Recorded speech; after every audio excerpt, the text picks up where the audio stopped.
ఘనమైన నామమునకు మహిమ కలుగునుగాక.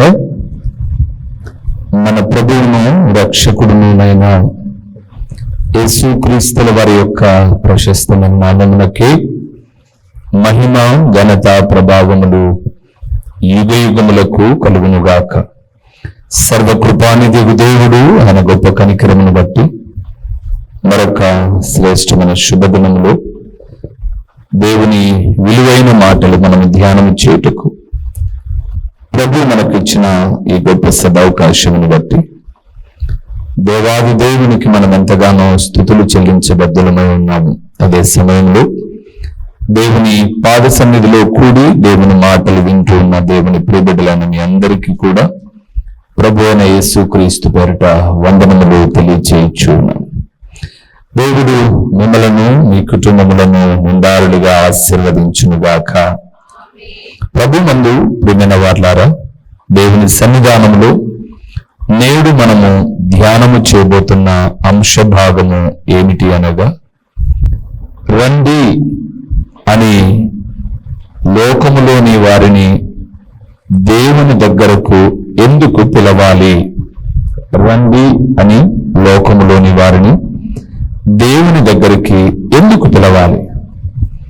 రండి అని లోకంలోని వారినైనా లేదా విశ్వాసులనైనా ఎవరినైనా ఎందుకు పిలవాలి? మనం ఎప్పుడో ఒకసారి పిలుస్తాం, రా ప్రార్థన పోదాం రా అని అంటాం, ప్రార్థన పోదాం పదండి అని అంటాం. అయితే రండి రండి ఎందుకు రావాలి?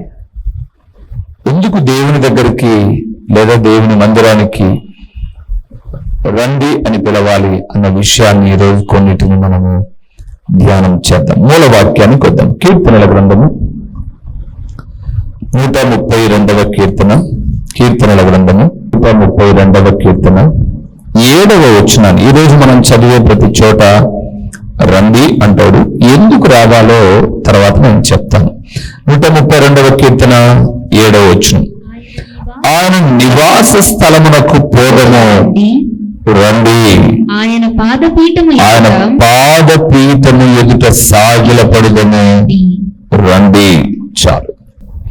ప్రభునందు ప్రియమైన వారలారా, ఈ 132వ కీర్తనలో ఒక ప్రాముఖ్యమైన విషయం ఉంది.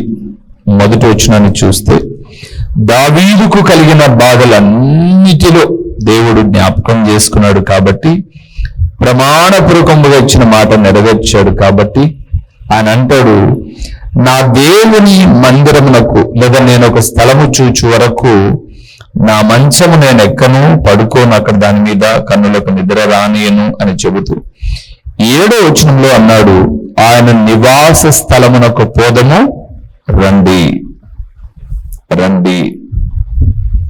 ఎందుకు రండి? ఎందుకు మందిరానికి రండి? ఈరోజు రండి క్రమంగా మందిరానికి అంటే సమస్యలే.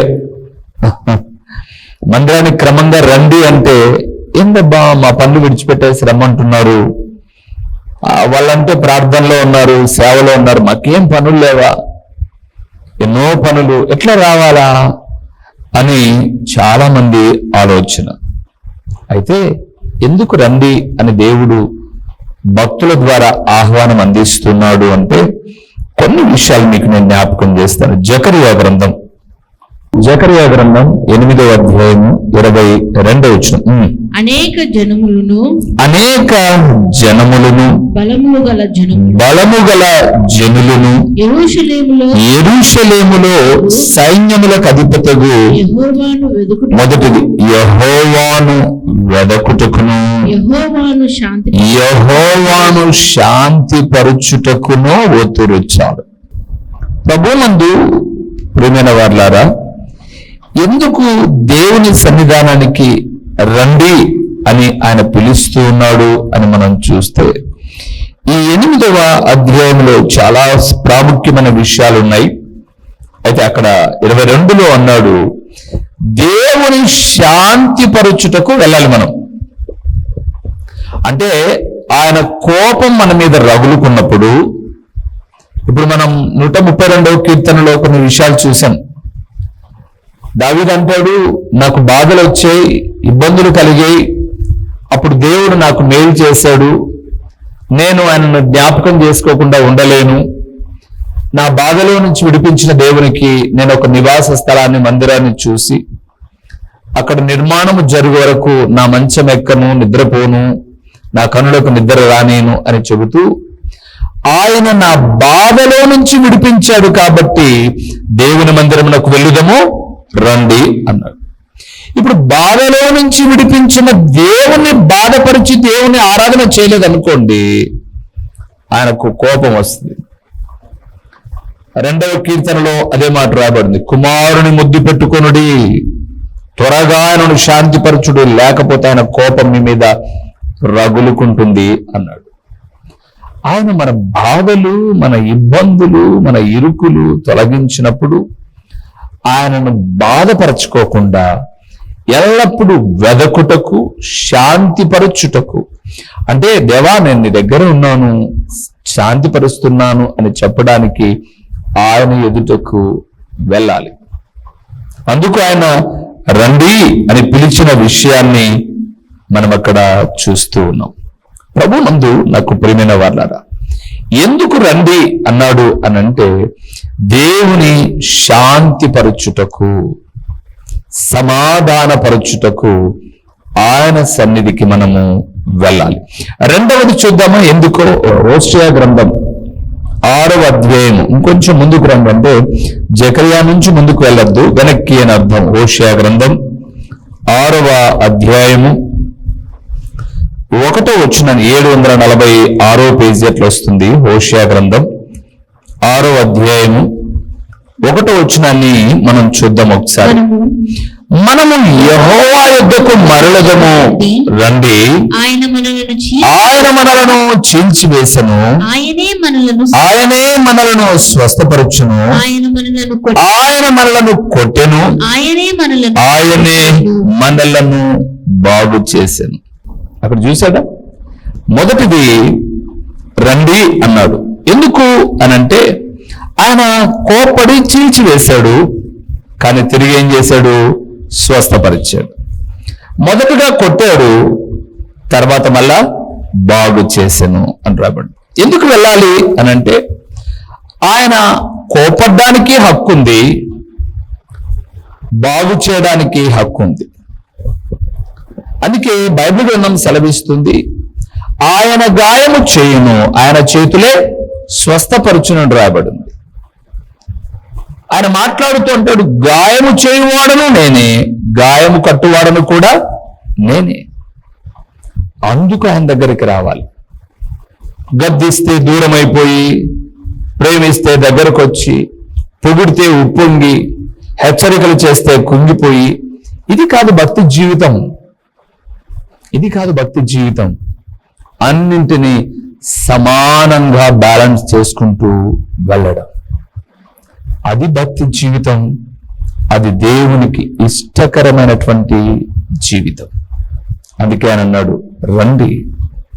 ఎందుకు ఆయన అన్నాడు, ఆయన వైపు మరలట వల్ల ఆయన మనల్ని కొట్టినా బాగు చేస్తాడు, గాయం చేసినా స్వస్థపరుస్తాడు. ఆయన దగ్గరికి రండి అన్నాడు. ఇవి మనం ఇంట్రొడక్షన్, ఇంకా వాక్య భాగంలోనికి వెళ్ళాల. ఇంకో మాట చూద్దామా, యోవేలు గ్రంథం 2వ అధ్యాయము ఎందుకు వెళ్ళాలో చూస్తున్నాం. యోవేలు గ్రంథం 2వ అధ్యాయము 13వ వచనం, 753వ పేజీ అన్నమాట. 13వ వచనాన్ని చూద్దాం. మీ దేవుడైన యెహోవా కరుణా వాత్సల్యములు గలవాడును, శాంతమూర్తియు, అత్యంత కృపగలవాడునై ఉండును, తాను చేయనుద్దేశించిన కీడును చేయక పశ్చాత్తాపపడును గనుక మీ వస్త్రములను గాక మీ హృదయములను చింపుకొని ఆయన తట్టు తిరగండి. ఇప్పుడు ఏమంటున్నాడంటే, ఆయన కరుణావాత్సల్యములు గల దేవుడు, శాంతమూర్తి కాబట్టి కీడు చేయకోకుండా, కోపగించుకున్నాడు ఒకసారి, ఆయన కోపం వల్ల కీడేమైనా కలుగుతుందేమో, అది కలగకోకుండా ఉండడానికి ఆయన వైపు తిరుగుడి అని అన్నాడు. ప్రభు నందు ప్రియమైన వారలారా, మొదటిదేమో శాంతిపరచుటకు ఆయన వైపు తిరగమన్నాడు. యెహోవా యుద్ధకు మరలాలి, ఎందుకంటే ఆయన గాయం చేసి కట్టువాడు అని. మూడవది ఎందుకోసము అనంటే మన పూరకముగా తిరిగితే, ఇష్టపూర్వకంగా తిరిగితే చేయాలనుకున్న కీడు చేయక మేలు చేస్తాడు. ఓకే, ఇవి మనము ఇంట్రడక్షన్ అంటారు, ఉపోద్ఘాతముగా చెప్పుకున్నాం. ఎందుకు రండి అన్నాడు దావీదు గారు? ఆయన దగ్గరికి ఎందుకు రావాలో కొన్ని విషయాలు మనం చూద్దాం. మొదటి విషయానికి వద్దాం. కీర్తనల గ్రంథం 66వ కీర్తనల గ్రంథము 66వ కీర్తన 5వ వచనాన్ని ఒక్కసారి మనం చూద్దాం. 66 5వ వచనం. ఎందుకు రండి అన్నాడు?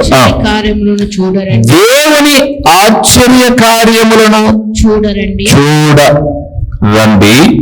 నరుల ఎడల ఆయన జరిగించు కార్యములను చూడగా ఆయన భీకరుడై ఉన్నాడు.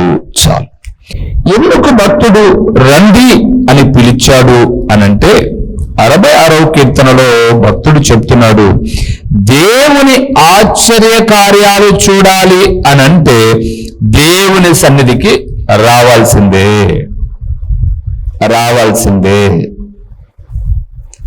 మీరు ఏదైనా ఒక మ్యూజియంలో గొప్ప గొప్ప శిలాపలకాలో అలనాటి యుద్ధము చేసిన కొన్ని కత్తులో డాల్లో ఏవో చూడాలి అని అంటే ఖచ్చితంగా ఎక్కడైతే అది ఏర్పాటు చేశారో అక్కడికి వెళ్ళాలి, అంతే. ఇప్పుడు ఉదాహరణకు మనకు చాలా పర్యాటక కేంద్రాలు ఉన్నాయి, భూమి మీద చాలా ఉన్నాయి. లేదా 7 వండర్స్ అని, ఇప్పుడు 8 అని ఏవేవో చెప్తున్నారు. తాజ్మహల్ మనం ఫోన్లో కూడా చూడొచ్చు, కానీ ఫోన్లో చూడడం వేరు, డైరెక్ట్గా వెళ్ళి ఆ ప్రదేశాలలో అడుగుపెట్టి చూడడం వేరు. ఎందుకు అనంటే ఫోన్లో కంప చెట్ల దగ్గర ఫోటో దిగినా కూడా అందంగానే ఉంటుంది, కానీ స్పాట్కి వెళ్తే, అంటే ప్రదేశానికి వెళ్తే ఇక్కడ దిగింది అని అనిపిస్తుంది. అంటే ఒరిజినల్ దాని యొక్క గొప్పతనం తెలియాలంటే ఆ స్థలానికి వెళ్ళాలి. దేవుని ఆశ్చర్యమైన కార్యాలు చూడాలి అనంటే దేవుని సన్నిధికి రావాలి. అవును, మన బైబిల్ గ్రంథాన్ని మనం చూస్తూ ఉన్నప్పుడు దేవుని యొద్దకు వచ్చి మొరపెట్టారు. అద్భుత ఆశ్చర్యమైన కార్యాలు ప్రభు ఇశ్రాయేలుల జీవితములోను, నేడు తనను నమ్మిన బిడ్డలమైన మన జీవితాల్లో కూడా ఆయన చేశాడు. ఇంకెవరు చేయలేరా?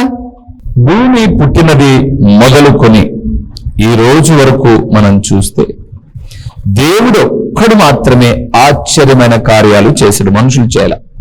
ఉదాహరణకు ఎర్ర సముద్రము 2 పాయలైన, ఎరికో గోడలు కూల్చిన, లేదా బండను కొట్టి నీళ్లను ఇచ్చిన, ఎన్నో ఆశ్చర్యమైన కార్యం. ఇవి నేను చూడలేదే, ఊరికే గ్రంథస్థంలో చేయబడితే విన్నాం అని అనుకుంటే, ఇందాక మనం 7 వండర్స్ అని చెప్పుకున్నాం చూడండి, అందులో చాలా ప్రాముఖ్యమైనటువంటి అద్భుతం ఏంటంటే మానవులమైన మనమే.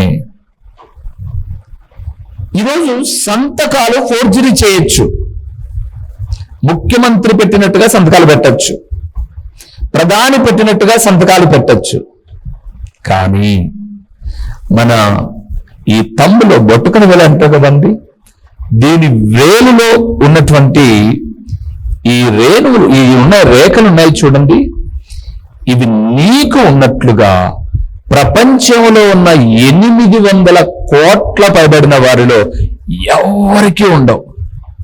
అందుకే ఇప్పుడు మధ్య సమాజం ఏమైపోయిందంటే, ఒకవేళ సైన్ చేసినా కూడా వేలుముద్ర ఖచ్చితంగా వేయించుకుంటున్నారు. ఎందుకంటే ఆ సైన్ ఎవరిదని.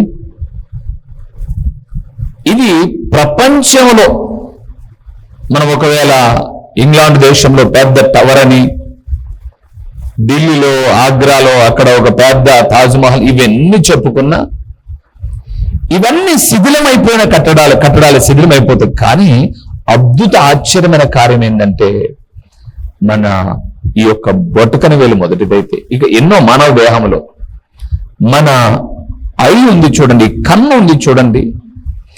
ఇది ఒక్కసారి కంప్యూటర్లో ఫీడ్ అయిన తర్వాత దేనికో ఒకదానికి, అది రేషన్ కార్డా, ఆధార్ కార్డా, వాటెవర్ ఏదైనా కావచ్చు, ఇక మరలా నిన్ను ఇమిటేట్ చేయగలిగినటువంటి రోబోలు కాదు, ఏ బోలు కూడా కాదు. ఇది చాలా ఆశ్చర్యమైన కార్యం. ఇది దేవుడు మాత్రమే చేసింది. ఈ విషయాలు మనము దేవుని సన్నిధానంలో ఒకదాని వెంట ఒకటి ధ్యానము చేస్తూ ఆయన అద్భుతాలను, ఆశ్చర్యాలను మాట్లాడుకుంటూ, అంత మాత్రమే కాక మానవులమైన మన జీవితాల్లో కూడా ఇది నేను ఎలాగ చేయగలిగాను, అసలుకి ఇది సాధ్యమా అని చెప్పుకునే కొన్ని ఆశ్చర్యమైన కార్యాలు కూడా మన జీవితాల్లో ఉంటాయి. ఏదైనా కావచ్చు, వస్తువా, వాహనమా, గృహమా, స్థలమా, పొలమా, మనం ఆలోచించి ఉండం ఇది మేము చేయగలమా అని భయాందోళన. జరిగిన తర్వాత దేవా ఎంత ఆశ్చర్యమైన కార్యం చేసావు నాయనా, దేవునికి ఎంత రుణస్థులమో మనం, చాలా రుణస్థులం. మా పాపను రాత్రి పిచ్చి కొట్టుడు కొట్టా నేను. అంత కోపం ఎందుకు వచ్చింది అని అంటే, ఒక తండ్రిగా నా కోపం రావడానికి కారణం ఏంటంటే, ఉదయకాలము లేసి దేవునికి కృతజ్ఞతాస్తుతులు చెల్లించలేదు అంటే నువ్వు కృతజ్ఞతాహీనురాలు. 1.5 నెల అయింది హాస్టల్లో చేరి. ప్రతిరోజు ఉదయాన్నే మేము ఫోన్ చేస్తాం లేమని. 5కు మేము లేస్తే, ఒకవేళ 4:30కి మేము లేస్తే, అట్లీస్ట్ నువ్వు 6కి లేచి ప్రార్థన చేసుకో అని చెప్పేసి 6 o'clock కంపల్సరీ ఫోన్ చేస్తామా మేము. మేడం 7:30, 8కి ఎత్తుతుంది ఫోను.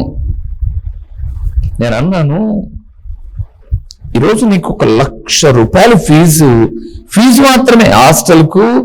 గవర్నమెంట్ ఫీజు కాకపోతే 1.5 లక్షలు కట్టాలి. ఎక్కడి నుంచి వస్తుంది? అసలు నేనేమన్నా ఉద్యోగస్తున్నా, వ్యాపారస్తున్నా, మా తల్లిదండ్రుల ఆస్తులు ఏమన్నా ఉన్నాయా, లేకపోతే మీ తరపున ఎవరైనా మాకు ముందుగానే ఫిక్స్డ్ చేశారు? ఏం లేదే. దేవుడు తలదించుకోకుండా గౌరవప్రదంగా సహాయం చేస్తూ ఉంటే ఆ దేవుణ్ణే మరిచావంటే నాకు అవసరం లే. ఇంట్లో నీవు దేవునికి కృతజ్ఞత లేదు అనుకో, తండ్రిగా నాకు ఇంత కోపం వచ్చింది అంటే, దేవునికి కృతజ్ఞత లేకపోతే దేవుడు ఒకరోజు కోపగించుకున్నప్పుడు నీ పరిస్థితి తారుమారవుద్ది. ఆశ్చర్యకరం. పెన్ను కొనుక్కోవడానికి రీఫిల్ లేదండి, 50 పైసలు. మాకు 10 పైసలు స్లేట్ పెన్సిల్ లేవు. మాకు బలపాలంటే స్లేట్ పెన్సిల్ లేవు మాకు. ఆ రోజుల్లో 30 రూపాయలు ఫీజు 10వ తరగతి కట్టాల్సి వస్తే, 30 రూపాయలు, 300 రూపాయలు కూడా కాదు, 30 రూపాయలు ఫీజు కట్టాల్సి వస్తే సమయానికి మా తల్లిదండ్రులు పంపించలేకపోతే స్కూల్లో ఆడపిల్లలు, టీచర్లు అందరూ చూస్తుండగా ఎండలో నిలబడ్డాం. 3 గంటల సేపు నిలబడ్డాం 30 రూపాయల కోసం. రేపు నెల ఫీజు ఈ నెల కడుతుంటే, ఇంత ఆశ్చర్యకరంగా పోషిస్తూ ఉంటే ఎంత కృతజ్ఞత ఉండాలి కదా. ఆశ్చర్యకరం. మన స్థాయిని మించిన ఆర్థిక వనరులు, మనం వేసుకుంటున్న బట్ట, తింటున్న తిండి, నివాసం ఉంటున్న ఇల్లు, ఎన్ని వనరులు, ఇవన్నీ ఆశ్చర్యాలు కాదు. ఇవన్నీ ఇప్పుడు నేను పొందలేదు, నేనే పొందలేదంటే నా తల్లిదండ్రులు అస్సలు పొందింటారు. మరి ఇవి నీకు దేవుడు ఉచితంగా ఎంత కృతజ్ఞత ఉండాలి. కృతజ్ఞతాహీనులు ఆశ్చర్యమైన కార్యాలు పొందుకొని అవిధేయులుగా ఉన్న వారిని దేవుడు ఎప్పుడు ప్రేమించు. ఎందుకు దేవుని సన్నిధానానికి? ఆశ్చర్యమైన కార్యాలు చూడడానికి. 2వ విషయాన్ని చూద్దాం ఒకసారి. యెషయా గ్రంథం 2వ అధ్యాయము 5వ వచనంలో ఎందుకు వెళ్ళాలో, రమ్మంటున్నాడో ఒకసారి మనం చూద్దాం. 2:5 లేదా మరి మేము యాకోబు వంశస్థులారా రండి మనము యెహోవా వెలుగులో నడుచుకొందము. చాలు. ఎందుకని దేవుడు రండి అని పిలిచాడో తెలుసా? దేవుని మార్గములో నడుచుకోవడానికి. మన మార్గాలు సరైనవి కాదు. అక్కడ రాయబడ్డ మాట మీరు చూశారు, వెలుగులో నడుచుకున్నాం రండి అన్నాడు. వెలుగులో నడిస్తే పడిపోం, చీకట్లో నడిస్తే పొరపాట్లు జరుగుతాయి, ఎక్కడైనా తడబడతాం. వెలుగు చాలా ప్రాముఖ్యం. నేను అప్పుడప్పుడు ఎక్కడైనా పరిచయకు వెళ్ళి వచ్చేటప్పుడు, డ్రైవింగ్ చేసేటప్పుడు కొండల్లోనూ ఈ ప్రదేశాల్లో అలాగ వస్తున్నప్పుడు ఉన్న ఫలంగా ఒక్కసారి ఒక ఒక 10-15 సెకండ్లు రోడ్డు మీద చూస్తాను. దాదాపు నా కన్ను చూపు మేర ఎక్కడైనా వాహనం ఎదురుగా లేదనుకోండి, వస్తున్నప్పుడు టక్కన లైట్ ఆఫ్ చేస్తా. నైట్ పూట లైట్ ఆఫ్ చేస్తా. ఎంత భయంకరమైన చీకటి ఉంటుందో.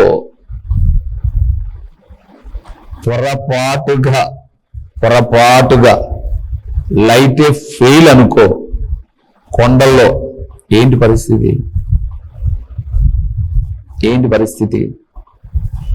నేను 2005-6 ఆ ప్రాంతంలో ఒక ప్రాంతం సువార్తకి వెళ్ళాను.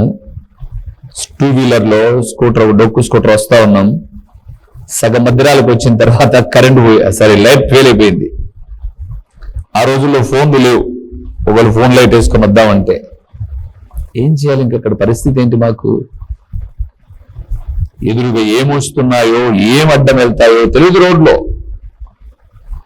మీరు నమ్మండి, ఒక పల్లెకు వచ్చేంత వరకు చిన్న అక్కడక్కడ ఆపుకుంటా రోంత రావడం, చూడడం, చీకటి. రోడ్డు కొంచెం దిగితే భయపడ్డాం. ఆ పల్లెకు వచ్చాం.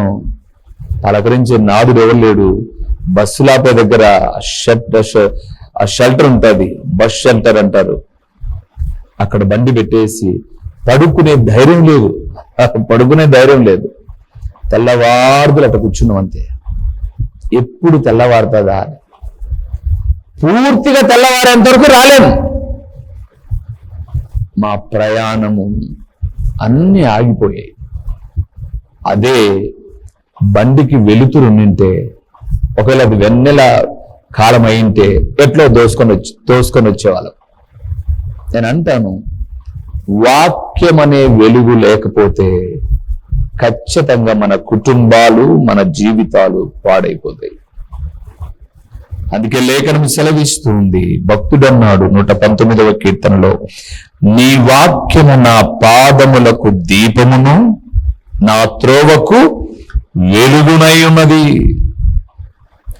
వాక్యపు వెలుగు సంసారం ఎలాగ చేసుకోవాలో, పిల్లల కొరకు ఎలాగ సిద్ధపరుచుకోవాలో, పదుగురులో గౌరవప్రదంగా ఎలాగ బ్రతకాలో, కలిగిన 10-20 ఎలాగ పొదుపు చేసుకోవాలో వాక్య జ్ఞానం చాలా నేర్పిస్తుందండి. వాక్య జ్ఞానం చాలా నేర్పిస్తుంది. నేను చాలా దుబారు వ్యక్తిని. ఒకప్పుడు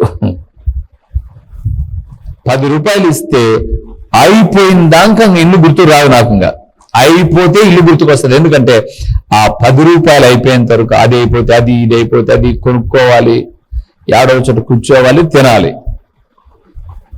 అయిపోయిన తర్వాత ఇంటికి రావాలి.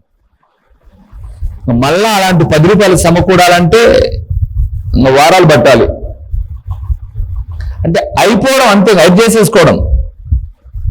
కానీ ఈరోజు ఏదైనా ఒక పని చేయాలన్నా వాక్య జ్ఞానం ఏం నేర్పించింది? లూకాసు వార్త 14వ అధ్యాయంలో అంటాడు, ఒకడు గోపురము కట్ట మొదలు పెట్టిన ఎడల తన దగ్గర ఎంత డబ్బుందో చూసుకోకుండా పని మొదలు పెడితే అది మధ్యలో ఆగిపోతే 10 మందిలో ఏమవుతామంట? నవ్వుల పాలవుతా ఉంటా. ఏమంటారంట? కట్ట మొదలు పెట్టను, కొనసాగించలేకపోయాను అంటారంట. అందుకే మొదలు పెట్టక ముందే ఎలాగైనా కొనసాగించడానికి ప్రణాళికలు సిద్ధపరుచుకుంటాం. ఓకే ఇప్పటిదాకా ఈ డబ్బులు ఉన్నాయి, తర్వాత ఇక్కడ ఏదైనా కొమ్మేద్దాం, లేదా ఏదైనా వస్తువు తాకట్టు పెట్టుకో, ఏదేమైనా ఈ పనిని పూర్తి చేసుకుందాం. ఒక ప్రణాళికమైనటువంటి జ్ఞానం ఈ వాక్యం వెలిగే. ఇక్కడికి వచ్చిన తర్వాత మన కుటుంబాలు ఎంత బాగుపడ్డాయి. మనకు కలిగింది కొంతైనా జాగ్రత్తగా, గౌరవప్రదంగా, ఇతరుల వల్ల ఇళ్ళ దగ్గరకు వచ్చి నిష్ఠూరంగా మాట్లాడి అప్పులలో ఇంకొకటి చెప్పు, ఎంత జ్ఞానయుక్తంగా మనం నడుచుకొని వెళ్తున్నామో అని అంటే, మనల్ని రండి అన్నప్పుడు దేవుని సన్నిధానానికి వచ్చి వాక్యపు వెలుగులో నడవడము మాత్రమే దానికి ప్రాముఖ్యమైన కార్యం. అందుకే అక్కడ అన్నాడు, ఆయన వెలుగులో యాకోబు వంశస్థులారా రండి, మనము యెహోవా వెలుగులో ఏం చేద్దాం? నడుచుకుందాం. వెలుగు చాలా ప్రాముఖ్యమైనది ప్రియులారా. లేఖనాలు మనం చూస్తున్నప్పుడు నక్షత్రపు వెలుగులో జ్ఞానులు నడిచారు. నక్షత్రము పగలు కనపడుతుందా, రాత్రి కనపడుతుందా? రాత్రే కనిపిస్తుంది. అంటే వీళ్ళు ఏం చేశారు?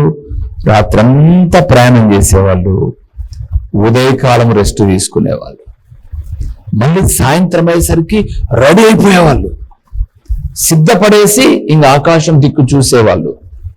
నక్షత్రం కనపడగానే అది కనుమరుగయ్యే లోపల ఎంత వెళ్ళగలమో అంత వెళ్దామని ప్రయాణం చేసేవాళ్ళు. ఈరోజు దేవుని వాక్యం అనే నక్షత్రం మనలను, మన కుటుంబాలను నడిపించకపోతే మనం అవమానభరితులముగా ఉంటాం. చాలా మంది తమ కుటుంబాలను, సంసార జీవితాలను పాడు చేసుకోవడానికి వాక్యపు వెలుగు లేకపోవడమే. అయితే వాక్యపు వెలుగు మనకున్నట్లయితే చక్కగా నడవగలం, ముందు జాగ్రత్త కలిగి ఉండగలం. దేవుడు తప్పనిసరిగా ఆశ్చర్యమైన కార్యాలు చూడడానికి వచ్చిన బిడ్డలను, ఆయన వెలుగులో నడిచే వారిని చక్కగా నడిపించే దేవుడు. ప్రార్థన చేద్దాం. మహోన్నతుడైన దేవ, మహాగణుడైన పరలోకపు తండ్రి, నీ ఘనమైన నామమునకు స్తోత్రములు చెల్లిస్తూ ఉన్నాము నాయన. నీ ఆహ్వానము చాలా గొప్పది తండ్రి. అలనాడు యెషయా గ్రంథకర్త మాట్లాడుతూ, బూదిగంత నివాసులారా నా వైపు చూచి రక్షణ పొందుడి అని అన్నాడు. మీ దగ్గరికి రండి అని ఆహ్వానిస్తే, మీ ఎదుటకు మేము వస్తే మా జీవితాల్లో ఆశ్చర్యమైన కార్యాలు చూస్తాం. నీ సన్నిధికి మేము వస్తే నాయనా, నీ బిడ్డలమైన మేము వాక్యపు వెలుగులో నడవగలం. ఈ మాటలు వినిన మేము రావాల్సిన సందర్భంలో రాకుండా ఆగిపోకుండా, మా పని బాటలు ఎన్నో మా ముందు వేసుకొని మీ జ్ఞానాన్ని మేము తృణీకరించక, మీరు కోపపడినప్పుడు, గాయం చేసినప్పుడు కట్టునాయనా అని అడగాలి అంటే, మా బాధలు తీర్చిన దేవుడుగానా మీ శరణు వేడాలి అంటే, మీ వాక్యానికి విధేయులమై బ్రతికే బ్రతుకును మాకు దయచేయండి. ప్రకటించబడిన పరలోకపు సంగతులు వ్యర్థముగా పోకుండా సారవంతమైన నేలను పడిన విత్తనం వలె 30 గంటలుగా, 60 గంటలుగా, 100 గంటలుగా ఫలింపచేసి మీ గణనామానికి మహిమ ఘనత ప్రభావములు మీరు కలుగు చేసుకునమని ఎంతైనా నమ్మదగిన దేవుడు అని మీకు స్తుతులు చెల్లిస్తూ యేసు నామములో అడిగి పొంది ఉన్నాము తండ్రి. ఆమేన్. మా చిరునామా దైవజనులు బ్రదర్ ఓ రూబేన్ గారు, క్రీస్తు ప్రార్థనా మందిరం, డోర్ నెంబర్ 1-10-386, నగరిగుట్ట, పులివెందుల, కడప జిల్లా. మీ ప్రార్థనా అవసరాల కొరకై సెల్ నంబర్ 9989067409.